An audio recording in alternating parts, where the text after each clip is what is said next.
સુરત મહાનગરપાલિકાના ward number 2 ના corporator Rajeshbhai Raghavbhai મોરડિયા દ્વારા સુરત શહેર એસી પોલીસ સ્ટેશન દ્વારા ભ્રષ્ટાચારનો ગુનો દાખલ કરવામાં આવ્યો છે। પ્રાથમિક તપાસમાં જાણવા મળ્યું છે કે કોર્પોરેટર મોરડિયાએ 1/4/2021 3/2025 સુધીના તેમના સેવા કાર્યકાળ દરમિયાન ગેરકાયદેસર રીતે આવક મેળવીને પોતાની કાયદેસરની કુલ આવકની સરખામણીમાં 68.50% જેટલી વધુ એટલે કે ₹11,78,772ની અપ્રમાણસર મિલકત વસાવી છે। તેમણે પોતાના પદનો દુરુપયોગ કરી ગેરકાયદેસર ઇરાદાપૂર્વક અને ગુનાહિત ગેરવર્તણૂક આચરી આ અપ્રમાણસર મિલકતનો ગુનો કર્યો હોવાનું એસીબીની તપાસમાં સામે આવ્યું છે।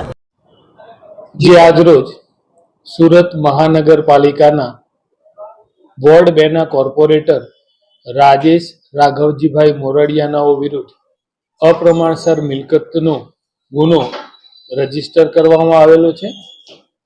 જેમાં હકીકત એ મુજબ છે કે આજથી 6-8 માસ પહેલા લેખિત અપ્રમાણસર મિલકતના આક્ષેપોવાળા એક અરજી હતી, જેની ડિટેલ ઇન્વેસ્ટિગેશનના અંતે આ રાજેશ રાઘવજીભાઈ મોરડિયાનાઓએ તેમની કાયદેસરની આવક ઉપરાંત 68.50% એટલે કે રૂપિયામાં 29,78,000 રૂપિયા જેટલી રકમની અવૈધ સંપત્તિ વસાવી હોવાની રેકોર્ડ ઉપર આવતા તેઓ વિરુદ્ધ અપ્રમાણસર મિલકતનો ગુનો રજીસ્ટર કરેલો છે અને તેઓ વિરુદ્ધ કાયદેસર ઇન્વેસ્ટિગેશન ચાલુ કરેલ છે। કઈ પાર્ટીના છે અને બેંક લોકર પણ ઓપરેટ કરવામાં આવશે? ઘરે શું તપાસ હાથ ધરાઈ?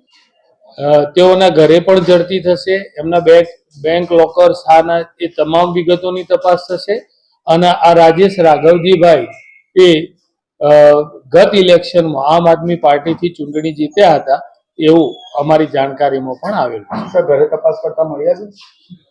હાલ ઘરે એ મુદ્દે અમારી ટીમો કામ કરી રહેલી છે।